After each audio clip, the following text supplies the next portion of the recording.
অনুরাগের ঝড় আজকের পর্বে দেখা যায় বড়মা যখনই সুদীপাকে সবকিছুর জন্য দায়ী করতে থাকে তখনই সকলে মিলে বড়মার ভুলটা ভাঙায়।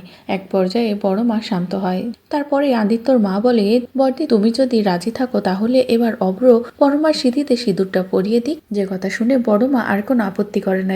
এরপরে অব্র নিজ হাতে বড়মার সিঁথিতে সিঁদুর পরিয়ে দেয়, যেটা দেখে তো সকলে খুশি হয়ে যায়। তারপরে পরিবারের সকলে মিলে বলে, এবার বাড়ির প্রত্যেকটা মানুষ ফিরে এসেছে, বাড়িতে দুর্গাপূজার আয়োজন করা হোক। যে কথা শুনে বড়মা বলে, হ্যাঁ করা হোক, সকলে মিলে তোড়জোড় করে শুরু করে দাও দুর্গাপূজার আয়োজন। এবার দুর্গাপূজাতে আমরা ভীষণ আনন্দ করব।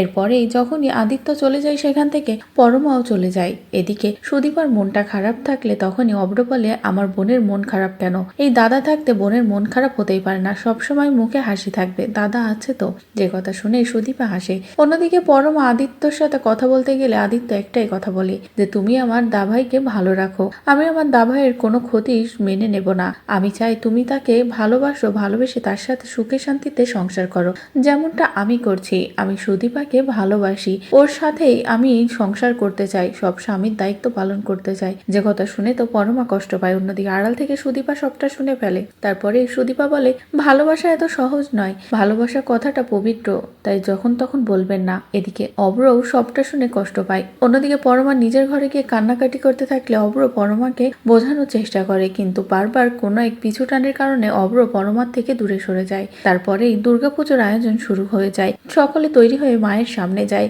সেখানে গিয়ে সকলে যে যার মতো আনন্দ শুরু করলে তখনই সেখানে কুন্তলা এসে হাজির হয়। কুন্তলা বলে, আমাকে আপনাদের গুরুদেব পাঠিয়েছে।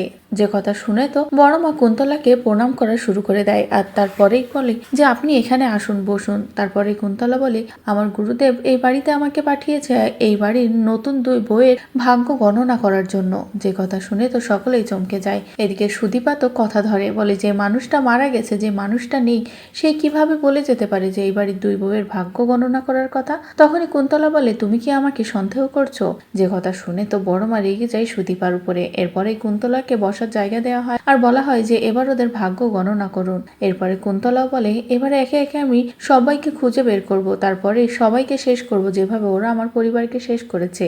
এদিকে সুদীপার তো কুন্তলার উপরে সন্দেহ থেকেই যায়। তো বন্ধুরা, কুন্তলা তো আসলো ভাগ্য গণনা করতে সুদীপার, তাহলে কি এবার সুদীপার আসল পরিচয়টা সকলের সামনে বলে দেবে কুন্তলা? সত্যি এমনটা হলে সেটা দেখতে তোমাদেরকে কেমন লাগবে কমেন্ট করে জানাও। পরবর্তী আপডেট পেতে চ্যানেলটি সাবস্ক্রাইব করো।